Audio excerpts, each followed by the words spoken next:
lived in a small village in Japan. Every summer, my parents would take me there on holiday to visit them. It was the summer when I was 8 years old. My grandparents were inside the house and I was playing. I heard a strange sound.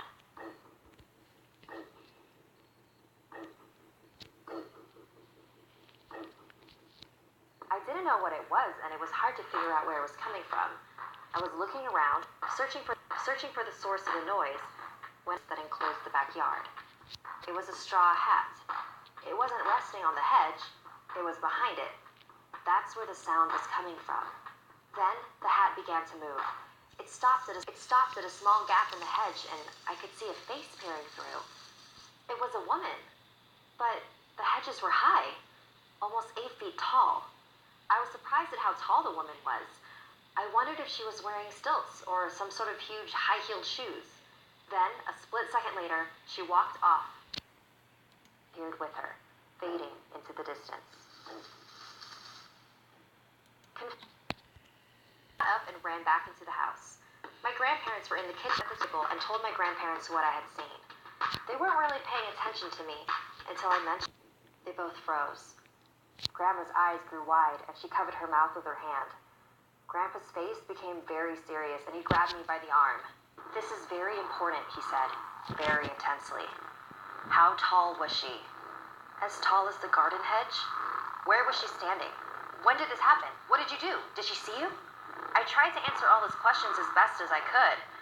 He rushed out to the hallway and made a phone, but after he hung up, he walked out the door. "Grandma, what's going on?" "There's something dangerous of abducting children in this area," she said. "We call it Hachisakosama. It takes on the appearance of an extremely tall woman and says, in a deep voice, "A long time ago, it was captured by monks and they managed to confine it in a ruined building on the outskirts of the village.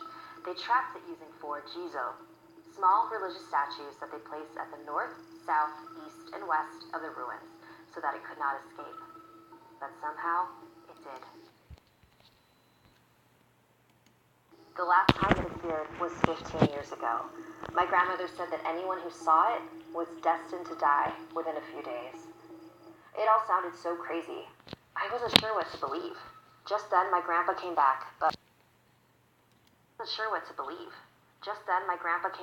but with an old woman who called herself Keisan. They took me upstairs to my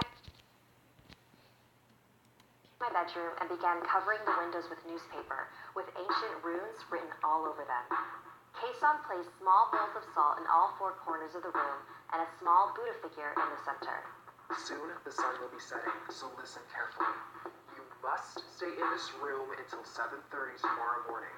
Do not open this door for any reason." She placed a bucket in my hand. "Not even to use the restroom." My grandparents and Keisan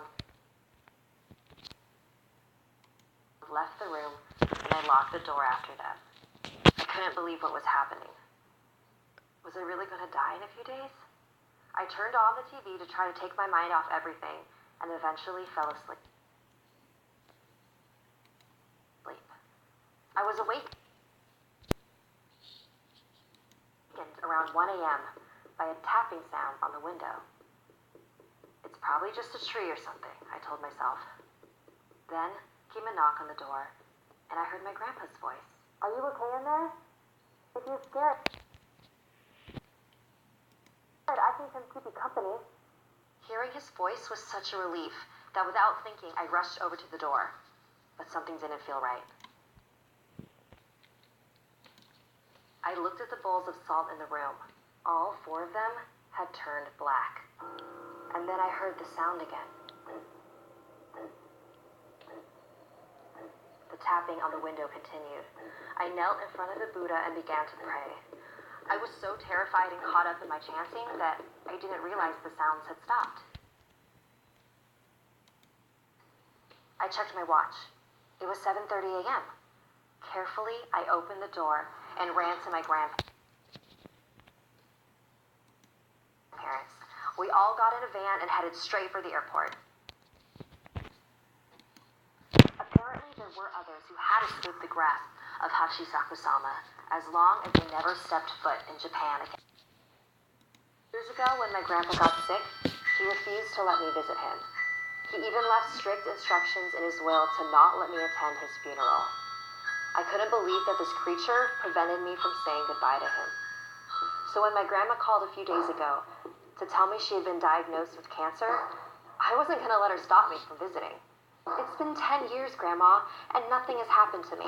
We don't even know if this thing is real. I'm not going to let it stop me from seeing you. If you say so, dear. I love you, Grandma. I'll see you soon.